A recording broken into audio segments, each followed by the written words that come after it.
Today I spoke to Professor Ross Anderson, who's an expert in cybersecurity at the University of Cambridge. I asked him why some sites were affected and not others. Well, 90% of hospitals and 99% of GP practices were okay because if you had patched your machines up to date, then you didn't get infected. And also if you had blocked SMB traffic at your firewall, which the University of Cambridge does, for example, then also you weren't infected. So the question is why some small minority of doctors and hospitals didn't have basic hygiene on how they do their computing.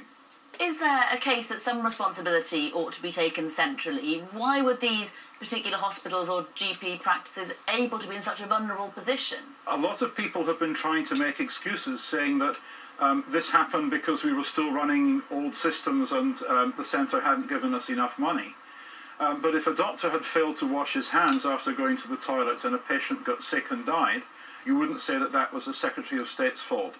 So in this particular case, I think that we should consider that responsibility falls locally rather than centrally. And do we have any idea yet who the hackers might be? We think that the hacker was some individual, perhaps some kid in his bedroom somewhere. Whether it was in Bucharest or Aberystwyth or Sao Paulo, we've got no idea. But the malware itself was very amateurishly put together. The kill switch was designed in a very stupid way, which made it easy to turn the malware off. As patients, then, should we be worried that our information is vulnerable?